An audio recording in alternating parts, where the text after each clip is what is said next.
जय शनिदेव। शनिदेव को ग्रहों का राजा कहा जाता है। भगवान भोलेनाथ ने इन्हें न्याय के देवता की उपाधि दी है। शनिदेव को बहुत जल्दी क्रोध आता है। इसी क्रोध की वजह से पिता सूर्य से इनकी नाराजगी बनी रहती है।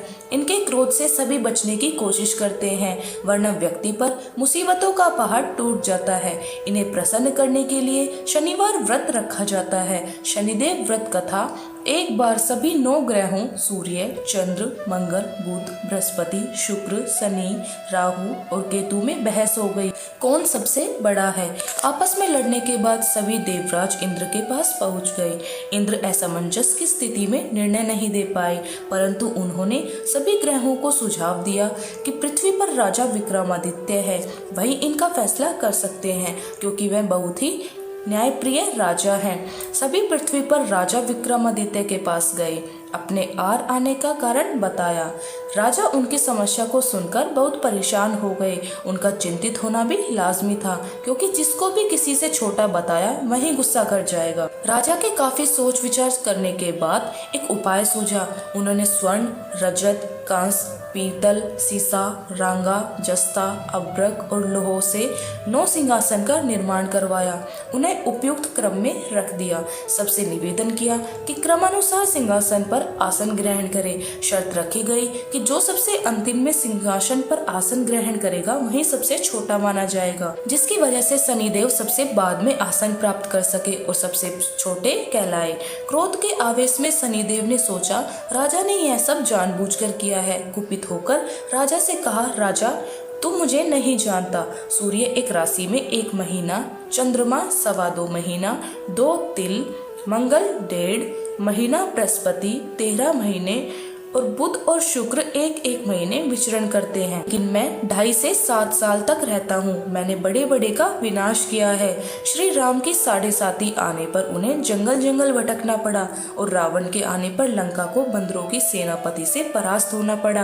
क्रोधित शनिदेव ने राजा से कहा, अब आपको सावधान रहने की जरूरत है। इतना कहकर शनिदेव कुपित अवस्था में वहाँ से चले गए। समय गुजरता रहा। काल चक्र का पहिया घूमते हुए राजा की 7.5 आ ही गई। तब शनिदेव घोड़ों का सौदागर बनकर राजा के राज्य में गया। उनके साथ अच्छी नस्ल के बहुत सारे घोड़े थे। जब राजा को सौदागर के घोड़ों का पता चला तो अश्वपाल को अच्छे घोड़े खरीदने के लिए भेजा। अश्वपाल ने कई अच्छे घोड़े खरीदे। इसके अलावा सौदागर ने उपहार स्वरूप एक सर्वोत्तम नस्ल के घोड़े की सवारी हेतु राजा को दे दिया।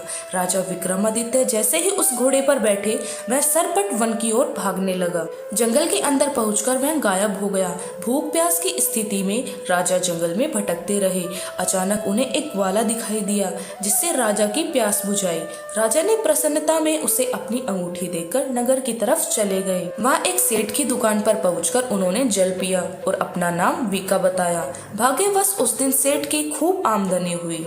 सेठ खुश होकर उन्हें अपने साथ घर ले गया। सेठ के घर में खूंटी पर एक टंगा था, हार टंगा था, जिसको खूंटी निगल रही थी। कुछ ही देर बाद पूरी तरह से वह हार गायब हो गया। सेठ वापस आया तो हार गायब था। उसे लगा कि वीका ने ही उसे चुराया है।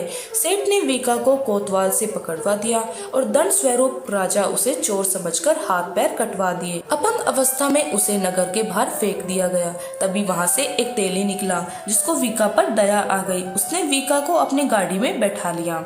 वीका अपनी जीभ से बैलों को हाँकने लगा। कुछ समय पश्चात राजा की शनि दशा समाप्त हो गई। वर्षा काल आने पर वीका मल्हार गाने लगा। एक नगर की राजकुमारी मनभावनी ने मल्हार सुनकर मन ही मन प्रण किया कि जो भी है राग गा रहा है वह उसी से विवाह करेगी।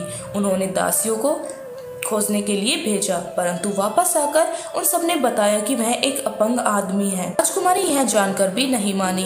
अगले ही दिन वह अनशन पर बैठ गई। जब लाख समझाने पर राजकुमारी नहीं मानी, तब राजा ने उस तेली को बुलवा भेजा और वीका से विवाह की तैयारी करने के लिए कहा।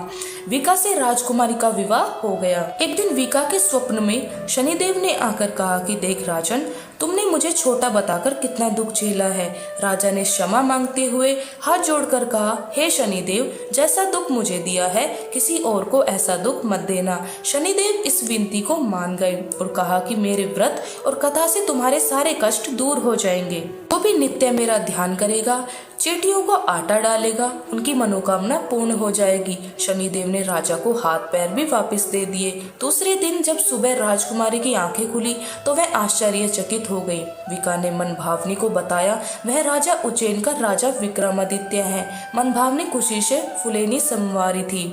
राजा और नगरवासी अत्यंत प्रसन्न हुए। सेठ से निवेदन करते हुए कहा कि मुझे शांति तभी मिलेगी जब आप मेरे घर चलकर भोजन करेंगे। सेठ ने कई प्रकार के व्यंजनों से राजा का सत्कार किया। तब राजा भोजन कर रहे थे, तभी जो खूंटी हार निगल रही थी वहीं उसे अब उगल रही थी। सेठ ने अनेक मोहरे देकर राजा का धन्यवाद किया और अपनी कन्या श्री कवरी के पानी ग्रहण का निवेदन किया। राजा ने शहर स्वीकार कर लिया। राजा अपनी दोनों रानियों मनभावनी और श्री कवरी को लेकर उज्जैन नगरी लौट आए। सारे नगर में दीपमाला और खुशी मनाई। राजा ने घोषणा करते हुए कहा, मैंने शनिदेव को सबसे छोटा बतलाया था, लेकिन असल में वही सर्वोपरि है। तब से सारे राज्य में शनिदेव की पूजा और कथा नियमित होने लगी। सारी प्रजा के बीच खुशी और आनंद का वातावरण बन गया। शनिदेव के व्रत की कथा जो भी सुनता या पढ़ता है उसके सारे कष्ट दूर हो जाते हैं। जय शनिदेव महाराज की जय। श्री श्याम। अगर आपको कथा पसंद आई हो तो चैनल को लाइक और शेयर करना ना भूलें।